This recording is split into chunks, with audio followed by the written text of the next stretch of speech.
நிறைய பேர் கேட்குறாங்க, ஏன் கவர்மெண்ட்டுக்கு தெரியாதா? ஏன் இவ்வளோ குறுகலான இடத்த கொடுத்துருக்காங்க? ஏன் போலீஸ் அதிகாரிங்க எங்களுக்கு பாதுகாப்பு தரலை?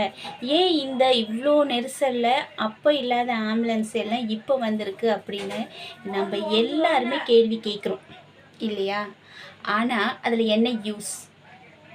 நமக்கு தெரிஞ்சு போச்சு, நமக்கு சரியான பாதுகாப்போ, நமக்கு சரியான ஒரு வழிநடத்தலோ, நமக்கு ஒரு சரியான ஒரு அமைப்போ இல்லை அப்படின்னு. அப்போ நம்ம தானே பாதுகாத்துக்கணும். வேறு யார் பாதுகாப்பா?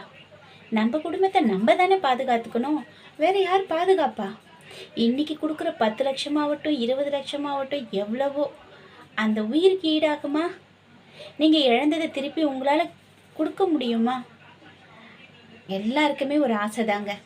ஒரு பிரபலம் வந்தால் போய் பார்க்கணும், ஒரு அரசியல்வாதி வந்தால் போய் பார்க்கணும், ஈவன் ஒரு புது படம் வந்தால் கூட போய் ஏதோ நான் படமோ இல்லை அரசியலோ அப்படின்னு சொல்லலை. மனிதர்கள் எல்லாருக்குமே ஆசைகள் உண்டு தான், நான் இல்லைன்னு சொல்லலை.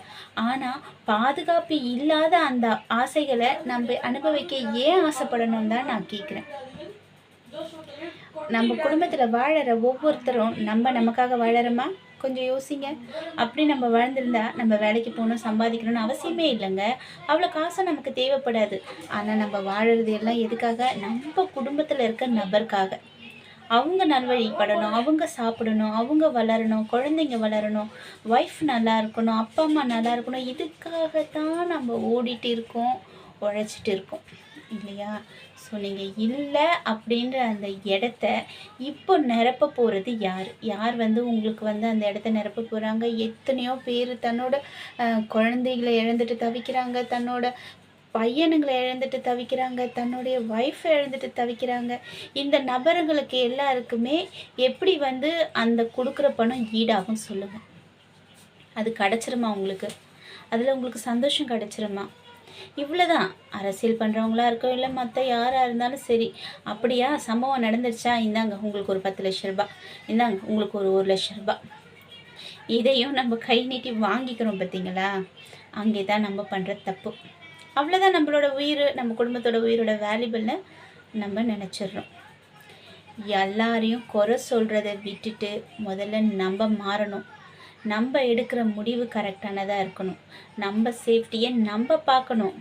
அதுக்கப்புறம்தான் எந்த பிரபலங்களாக இருந்தாலும் சரி, எந்த ஒரு தலைவர்களாக இருந்தாலும் சரி, எந்த ஒரு விஷயமா இருந்தாலும் சரி, அதுக்கு நம்ம முக்கியத்துவம் கொடுக்கணும். இதை நம்ம எப்போ புரிஞ்சுக்க போகிறோம்? இந்த நாட்டுக்கு எத்தனை பெரியார், எத்தனை காமராஜர், எத்தனை பேர் வந்தாலும் நம்மளாம் திருந்தாத வரைக்கும் இந்த மாதிரி உயிரிழப்பு நடந்துக்கிட்டு தாங்க இருக்கும். இதை யாராலையும் மாற்ற முடியாது. இதுக்கு ஸ்டெப் எடுக்க வேண்டியது கவர்மெண்ட்டோ அவங்களோ இவங்களோ கிடையாது, நம்ம தான். நம்ம குறைய ஆரம்பிச்சிட்டோன்னா ஆட்டோமேட்டிக்காக எந்த பர்சனாக இருந்தாலும் நம்ம பின்னாடி வருவாங்க. நம்ம அவங்க பின்னாடி போகிறதுனால தான் அவங்க நம்மளை ஏறி மிதிக்கிறாங்க. இதை நம்ம புரிஞ்சுக்கணும்.